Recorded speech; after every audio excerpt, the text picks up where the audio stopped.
মতিঝিল, শাহবাগ, রমনা, পল্টন ও শাহজাহানপুর এই 5 এলাকা নিয়েই ঢাকা 8 সংসদীয় আসন।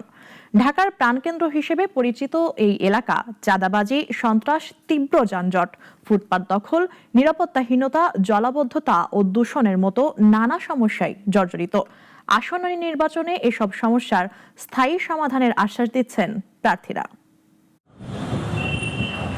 ঢাকা 8 জাতীয় সংসদের 181তম আসন, যেখানে মোট ভোটার 2,75,471। তাদের মধ্যে 1,52,795 জন পুরুষ, 1,22,675 জন নারী ও একজন তৃতীয় লিঙ্গের।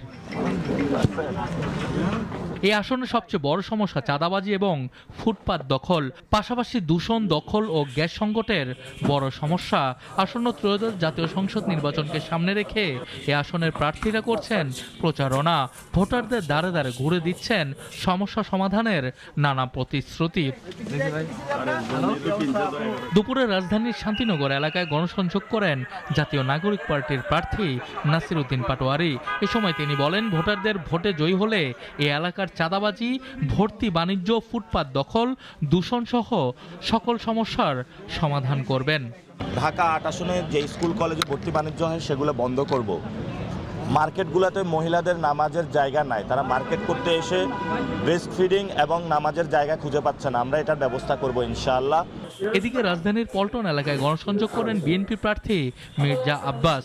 মাদক, জলাবদ্ধতা সহ এই এলাকার ব্যবসায়ীদের সকল সমস্যা সমাধানের আশ্বাস দেন তিনি। জলাবদ্ধতা, মাদক তো আছে, এটা মানে 17 বছরের লোক করেছে, এটা গত 17 বছরে জলাবদ্ধতা, মাদক আর অন্যান্য কিছু ঝামেলা আছে। যেহেতু এলাকায় আমি থাকি, এলাকার সমস্যা নিয়ে আমাকে আসতে হয়, তো সেটা সমাধান করবো ইনশাল্লাহ।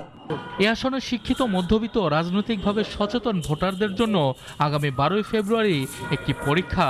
তাদের ভোট এবং সঠিক প্রার্থী বাছাইয়ের মাধ্যমেই নিজেদের সমস্যার সমাধান হবে। সানি আহমেদ, নাগরিক, ঢাকা।